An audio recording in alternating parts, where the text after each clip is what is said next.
Hey everyone, welcome to Here Arizona. I'm senior producer Scott Bourque. In light of the recent developments in Afghanistan, we wanted to create a series that talks about the issues facing Arizona's 500,000-strong veteran community. Here Arizona is, first and foremost, a solutions journalism podcast. We not only identify the issues, but work to find the solutions that are actually working to solve those issues, and to empower you, the listener, to act. We're also a community journalism podcast. We try to actively engage with the communities we cover and let them tell their stories through us. When our executive producer Linda Pastori got the idea to create this veteran series, she came to me specifically. I'm actually a member of the veteran community. I served in the Navy from 2009 to 2014 and completed a deployment to Afghanistan in 2013. I believe one key aspect of good community journalism is involving members of that community in the work. I'm also acutely aware of some of the lesser reported issues veterans are facing. This podcast won't get into the gory details of combat, but instead focus on the everyday aspects of military life that make it difficult for some veterans to adapt to society once they're out of the service. If there's one thing all veterans have in common, it's that they served in the military. I'm really looking forward to sharing these stories with you. You're listening to Here Arizona, addressing issues, empowering our community.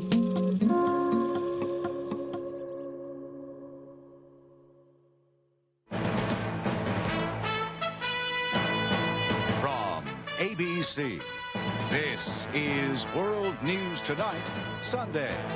Good afternoon. On my orders, the United States military has begun strikes against al-Qaeda terrorist training camps and military installations of the Taliban regime in Afghanistan. Sunday, October 7th, 2001. In the wake of the 9/11 attacks, the U.S. was out for blood. Congress gave then-President Bush near unanimous consent to launch the global war on terror. Almost 10 years later, under the war's second president, Barack Obama. Good evening. Tonight, I can report to the American people and to the world that the United States has conducted an operation that killed Osama bin Laden, the leader of al-Qaeda. Another 10 years after that, 20 years after the 9/11 attacks, 4 presidents, another war in Iraq, more than 7,000 American troops killed, more than 100,000 enemy combatants killed, and untold numbers of civilians killed. Wilfred, it does appear now that America's longest war in Afghanistan has ended. Today, with the conclusion of the largest non-combatant airlift in American history. I'm here to announce the completion of our withdrawal from Afghanistan. They fired in celebration and looked over the spoils the Americans left behind. The Taliban are back in power in Afghanistan. And now, there are 4.2 million Gulf War-era veterans, men and women who served from 1990 to present. They make up about 41% of the American veteran population, but by 2040, they'll make up well over 60%.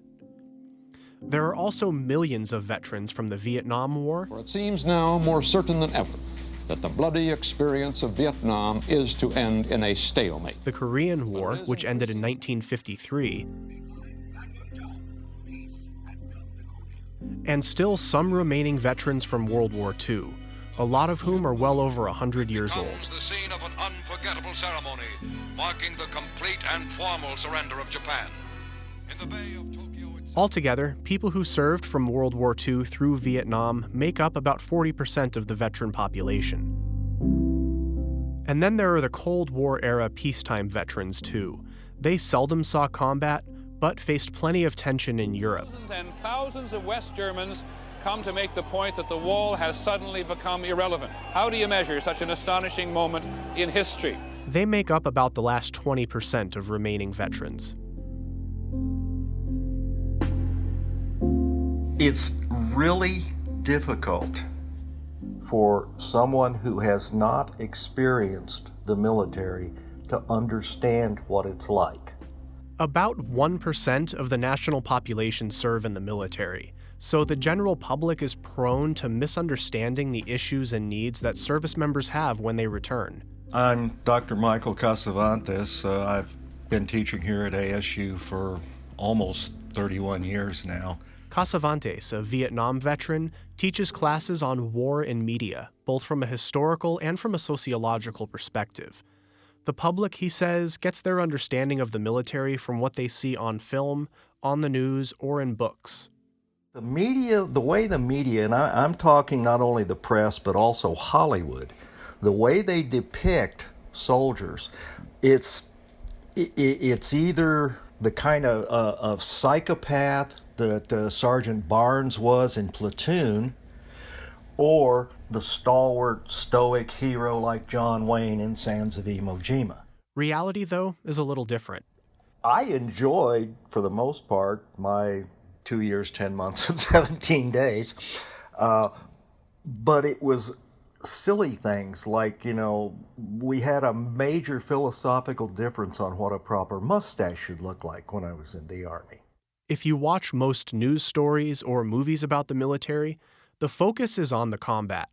The news is the news, and in spite of all the progress we've made, the old "if it bleeds, it leads" is still the go-to way to set up a newscast.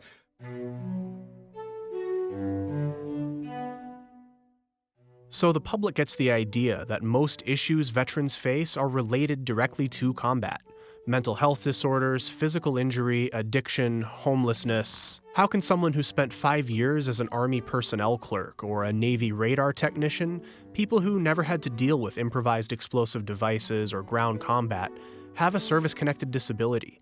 Why do they still come home with problems?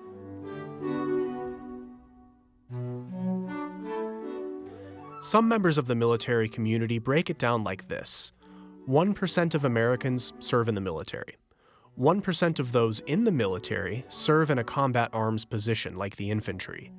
About 10% of those in combat arms actually engage in combat.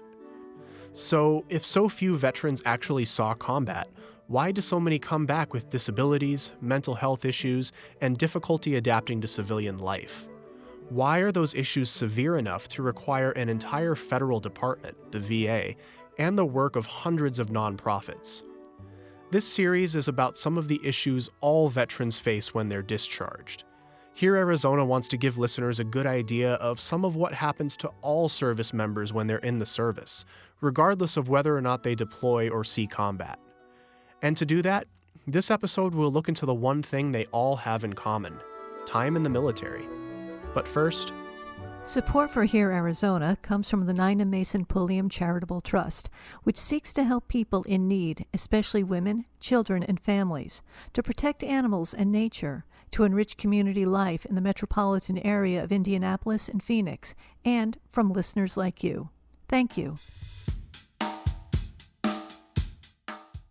I was not good at high school. And not that I was dumb or anything, I just didn't care. School isn't geared towards everybody as much as they try. There's a lot of great teachers and everything in education doing their best.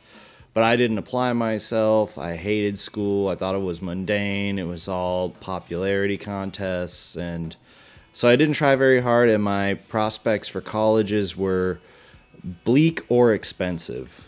Meet Dan Banik.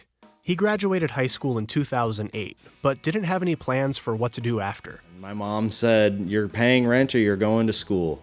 And I thought, if I'm going to pay rent, I might as well move out, because my mom's not going to let me do the things a 19-year-old wants to do. I'm not going to be able to have girls over. I'm not going to be able to have my friends over. She's got a watchful eye on everything. She won't let me drink and party and do what 19-year-old guys want to do. And so eventually it got to the point where I was going to community college across the street and not showing up for classes. I was just an undisciplined 19-year-old kid. After losing his job in a grocery store, he found himself sitting at home, unemployed, watching the military channel, hearing stories of young men proving themselves in combat. That inspired him in a way. Well, I think everybody who joins the Marines in particular is at least okay with the idea of being in a firefight or being in combat. Most young men who join the Marines probably kind of want that. I feel like I did. I wanted to join the infantry.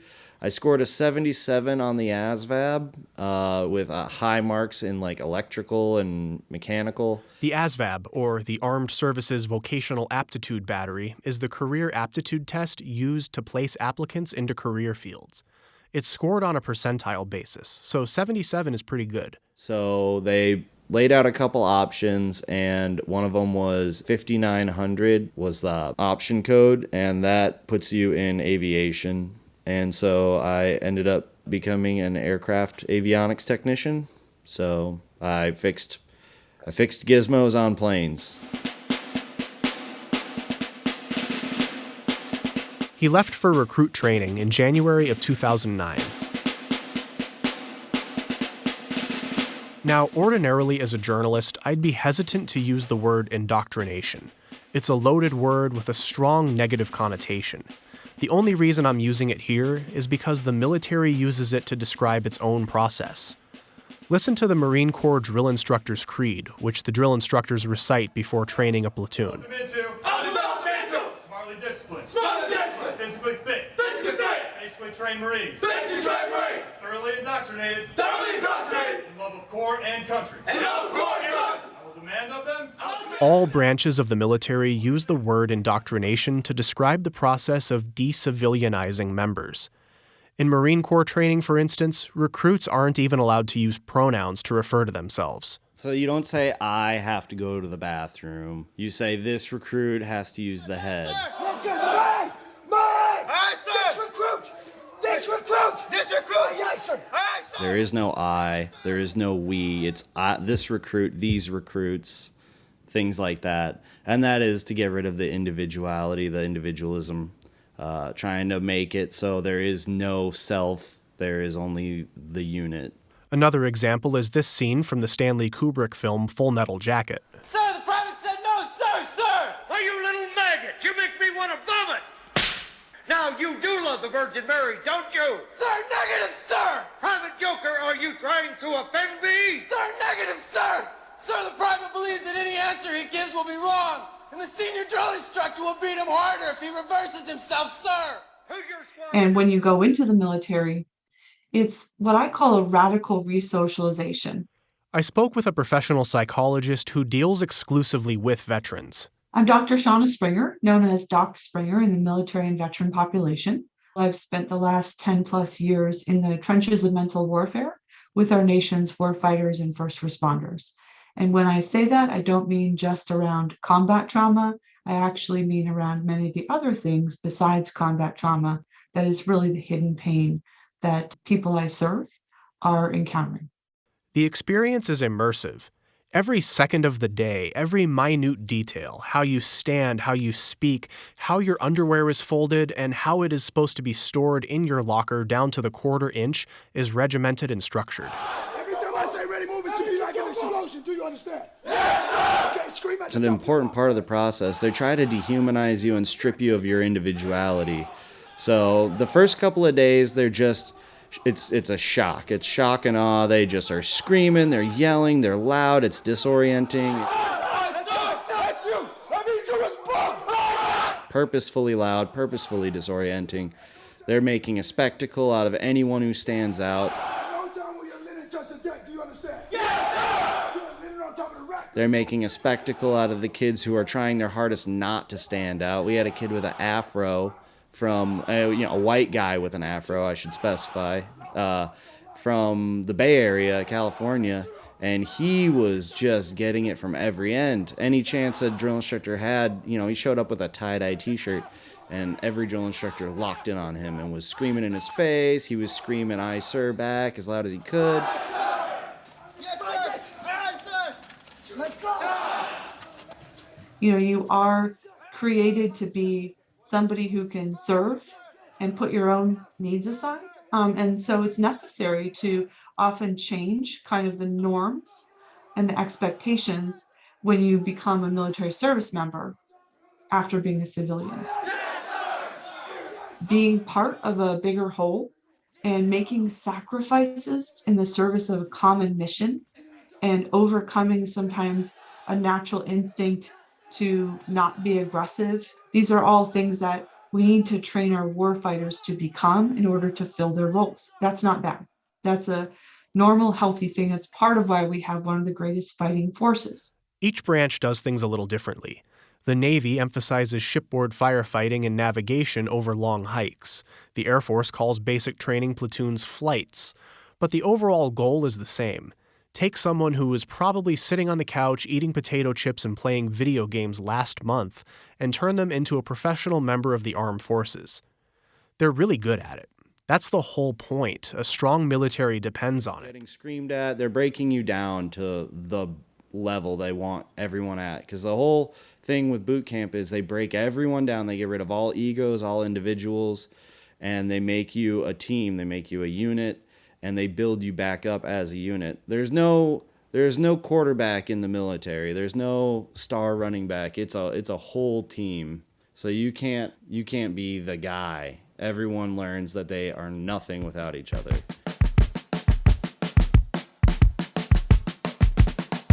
After finishing recruit training, a successful graduate is like an entirely different person. Well, the very first thing everyone says is, wow, you're skinny and you stand up really straight. And, that's the first thing people notice is how much weight everyone loses. Months of hardcore physical activity will do that to you. Just eating a ball of rice and mystery meat for lunch every day. And then, you're running everywhere you go. So the very first impression people get is nice uniform, you lost weight, you stand up so straight, blah, blah, blah.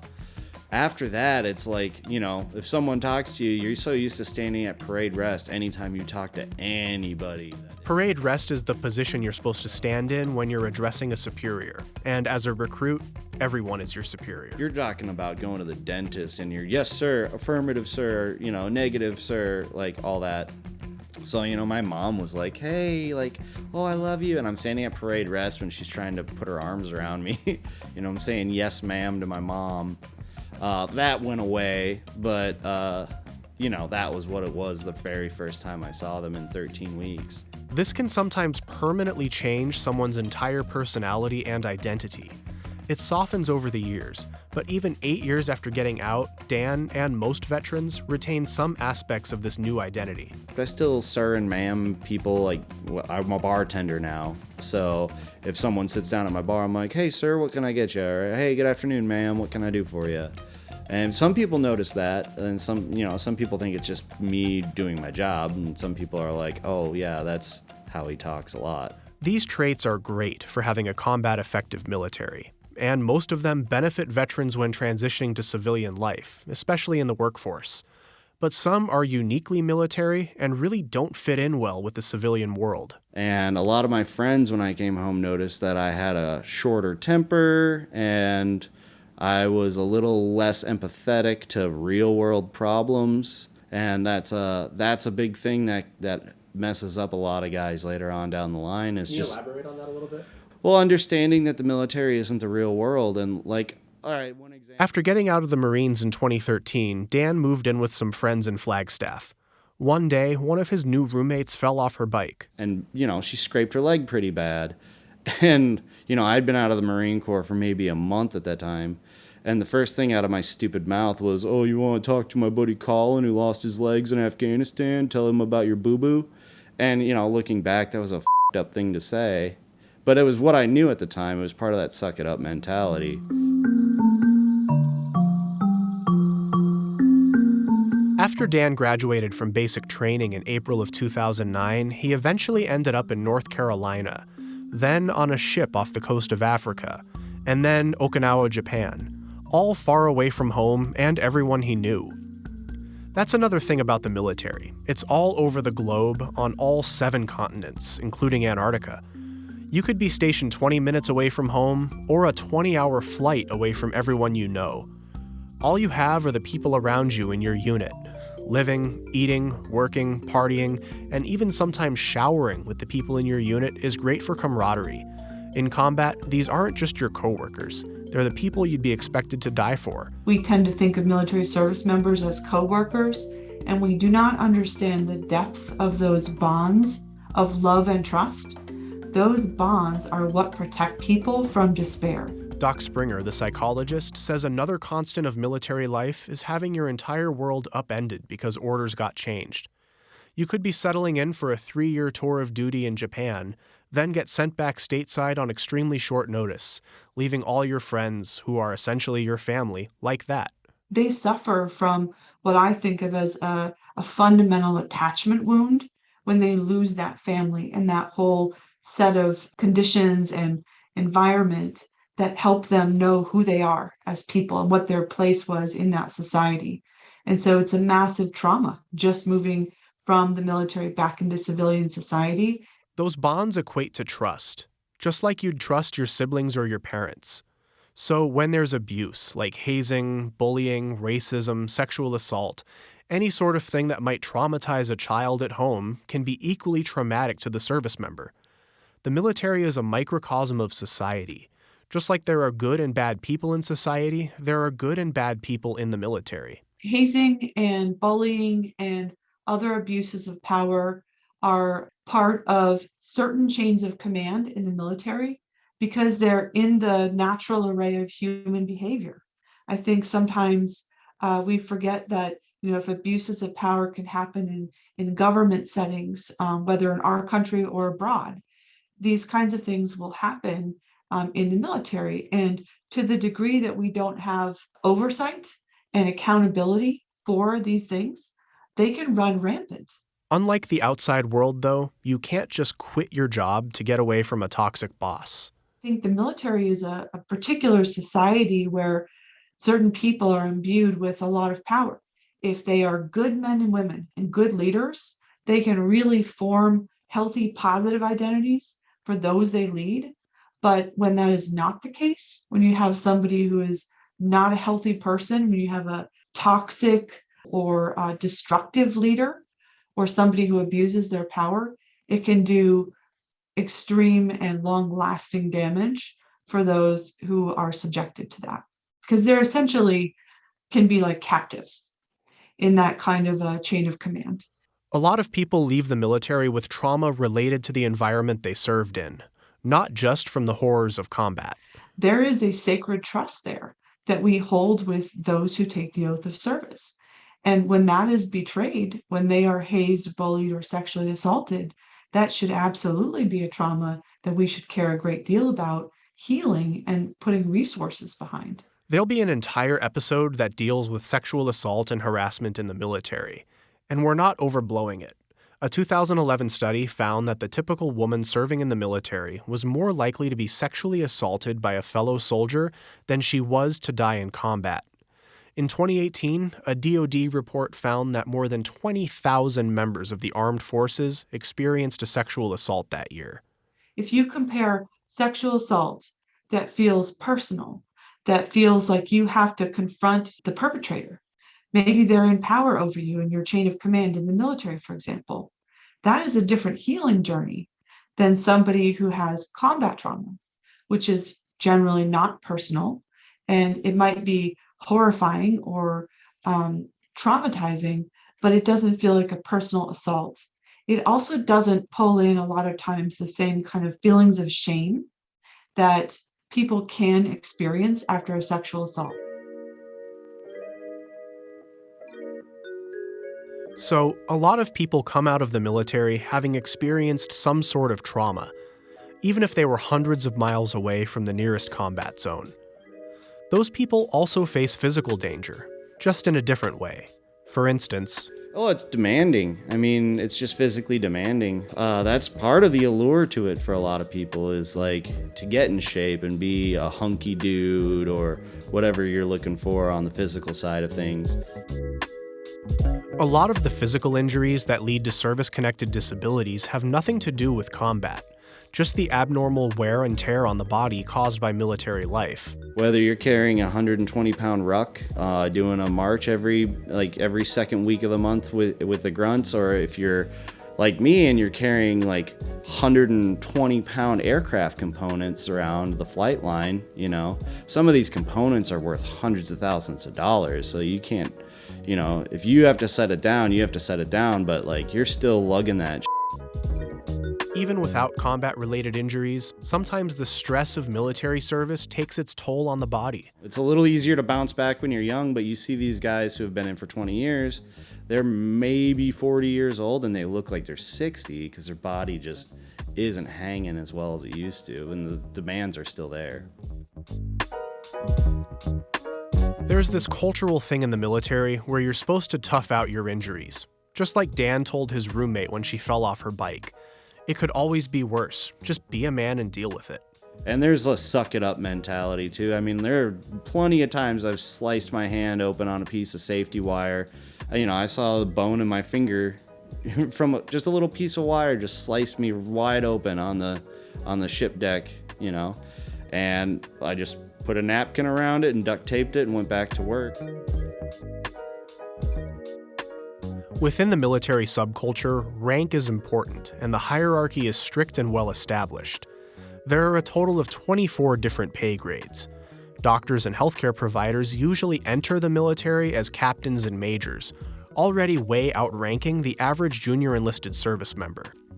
Including doctors and medical providers within those pay grades creates a barrier that most individual junior-ranking service members have a hard time breaking, even for the sake of their own health.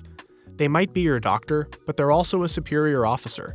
And so if you come in as a doctor, kind of say to somebody in 10 different ways before the first word you speak, I outrank you, that's not going to be a relationship that many military service members and veterans are interested in pursuing.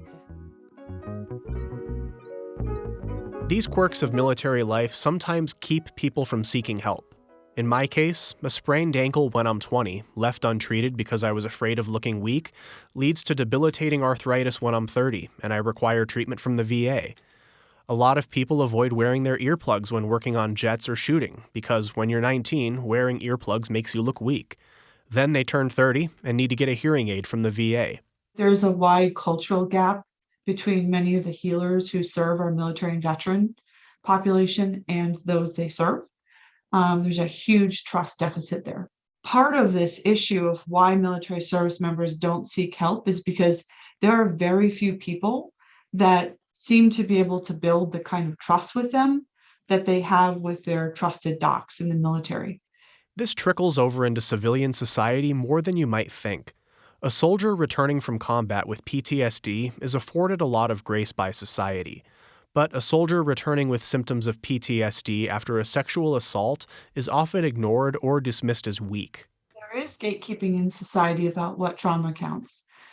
People put sometimes combat trauma in a different category than all the other traumas that service members can experience. There is a lot of sexual assault, not just for women, but for men in the military.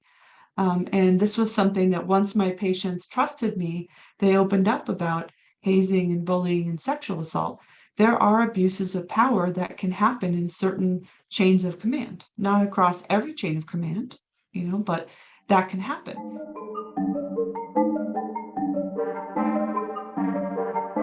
Before you're allowed to leave the military, you have to attend a congressionally mandated transition assistance class. It's 1 week of classes. They go through a lot of the things that are available to you. They have VA reps come and tell you, if you need medical assistance, the VA's here for you, which of course is kind of a controversial subject in its own. But the people want you to know that these resources are available. They tell you about how the GI Bill is going to work if you decide to go to school, whether it's trade school or college. It teaches how to apply for jobs, build a resume, manage your finances, a lot of practical stuff. What it's lacking, Doc Springer says, is a strong cultural transition. Transitioning from the military is about coming back into a society that often has very different rules of engagement. We don't give enough thought to the psychological dimension of returning from military service and reassimilating back into society. Springer and her colleague wrote a 400-page book on this very issue. And most of our military to civilian transition really focuses on updating your resume and getting your next job.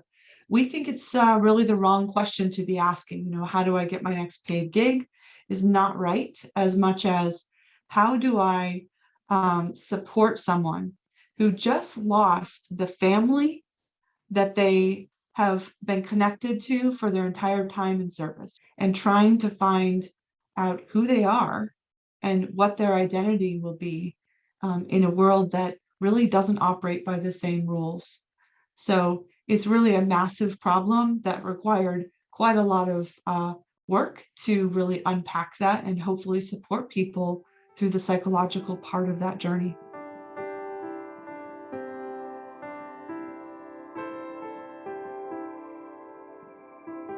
Every veteran has one thing in common. They served in the military. That is really the most universal similarity between every member of this highly diverse group. They all come from different backgrounds, different hometowns, with different belief systems. While they were in, they all had different jobs, different motivations, and different experiences. Some saw combat, most didn't. Some were stationed overseas, some never had to leave their home state. But universally, they were all part of the United States Armed Forces. And a lot of issues facing the veteran community, like addiction, housing insecurity, negative health outcomes, mental health problems, can be traced back to all of these aspects of military service. There was actually a study done of about 4 million service members, and it showed that there was no strong positive correlation between deployment to combat and suicide attempts. And so we have this story in our minds that it's the trauma of the horrors of exposure to war that is the trauma our nation's war fighters are fighting, and that's just not the case. It was so many other things for so many of the veterans I've served. Moral injuries, grief, survivor guilt, all of these things that we haven't focused as much attention on. So why is this important? Deepening society's understanding of the actual issues that most veterans face can help make the changes necessary to actually help them. I think average civilians care about veterans. They're interested in them. They watch shows and movies. They let them board planes first. There is a sense of honor that we extend to our veterans, but I think for many veterans, they feel invisible. They feel like ghosts walking through a culture where people don't truly see them and truly understand their pain. And so I think developing that deeper understanding of the kinds of pain that our veterans lock 10 levels in the vault is really important. Right now, a lot of what exists ostensibly to serve veterans is mostly just platitudes and lip service, Doc Springer says. Not for a lack of genuine care or concern, just cultural ignorance. And to stop using kind of empty phrases that feel like lip service, like thank you for your service, or oh, you're a hero, or you're so resilient, are kind of things we've been socialized to say to veterans. But when I talk to the veterans in my circle, they actually don't really like those things for different reasons. When you call someone out as resilient and they're truly suffering on the inside, you make it harder for them to get help because you've said, oh, you're a hero or you're resilient.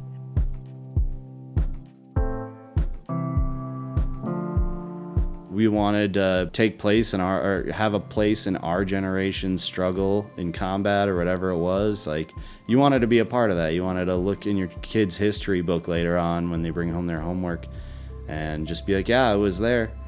And some of us were really there, and the majority of us, myself included, were kind of just support roles in the background. And in a society that emphasizes the role of combat, that leaves a lot of veterans feeling a little weird and out of place. It's always funny when people thank you for your service because they mean well and there's nothing wrong with them saying that, but you don't know how to respond. The thing I started saying was thank you for your support. It's something you can just blurt out, but I definitely don't. It's not that I don't appreciate it, it's just I don't have any contribution when people are like, oh wow, you're a hero. It's like, get the hell out of here with that. Like, I'm just a dude who got my free college, got to travel, and thankfully I didn't lose anybody in my unit.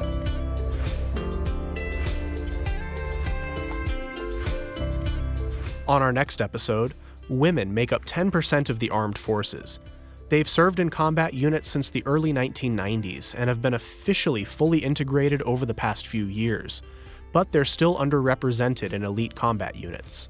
Their stories are all too often left out of the discourse, and they face some distinct issues as the biggest minority group in a male-dominated culture. Join us for a roundtable discussion with women veterans.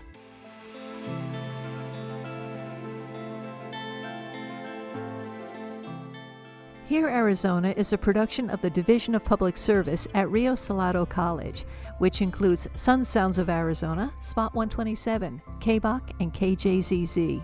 For more information about veterans' issues in Arizona, or to learn how you can help bring positive change to the community, visit our website, herearizona.org, or follow us on Twitter and Instagram at HereArizona. Support for Here Arizona comes from the Nina Mason Pulliam Charitable Trust and from listeners like you. Thank you. This episode was reported, produced, written, and hosted by Here Arizona senior producer Scott Bourque. Linda Pastore is our executive producer. Thanks for listening.